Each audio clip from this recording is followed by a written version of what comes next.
What are you two doing in my room? I guess it's our turn to ask questions. What's all this stuff doing in your suitcase? What's this? Whose watches are these? I've never seen them before. Mona, just stop. The proof is right before our eyes. I can't believe you'd turn out to be such a lying witch. Chloe was right all along, but I refused to believe my own sister because I was such a fool. Natalia, I'm not lying. I don't know how. Save your arguments for the police. Soon enough, the authorities came and arrested Mona. It broke my heart to see her being taken away like this. I'm sorry, Natalia. I know you guys were close. I'm sorry for not believing you. Chloe and I grew closer again and life went on.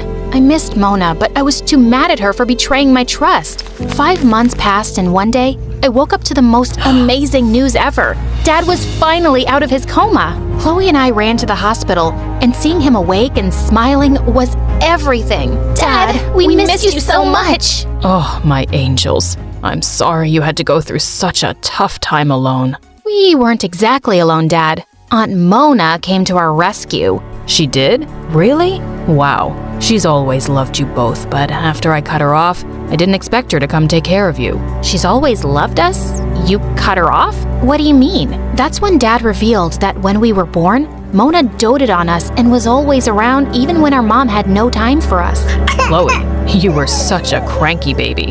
And sometimes Mona would stay up all night rocking you in her arms. But when your mom left, I cut all ties with Mona too. I told her not to be in touch with you girls, and she respected that. But she always sent you your birthday cards.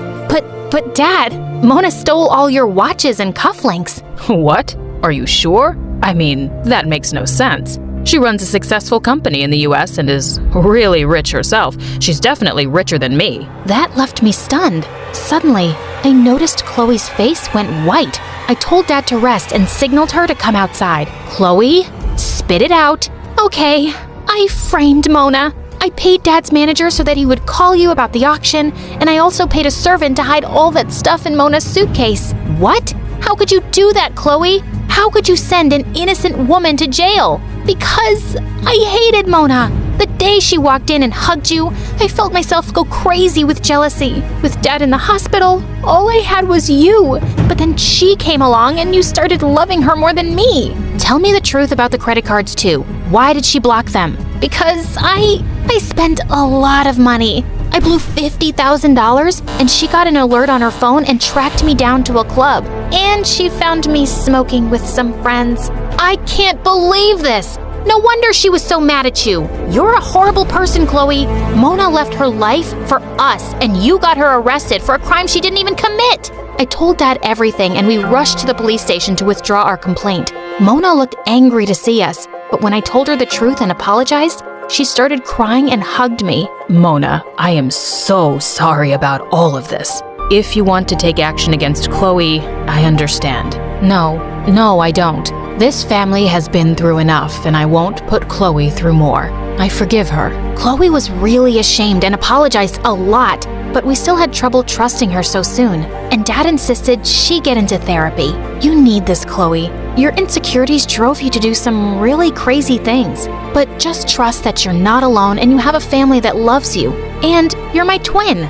No one could ever replace you. Mona stayed with us for a few more weeks till Dad recovered completely. And then he announced that he was taking all 4 of us to a vacation in Switzerland. One day, Chloe and I were out shopping, and when we returned, we found Mona and Dad kissing. We saw nothing. You guys carry on. No, wait, come in. I proposed to Mona, and she said yes. Are you girls gonna be okay with that, Chloe? Chloe looked stunned, but then she hugged Mona. I joined them too, and in that moment, I knew that going forward, our lives would be perfect.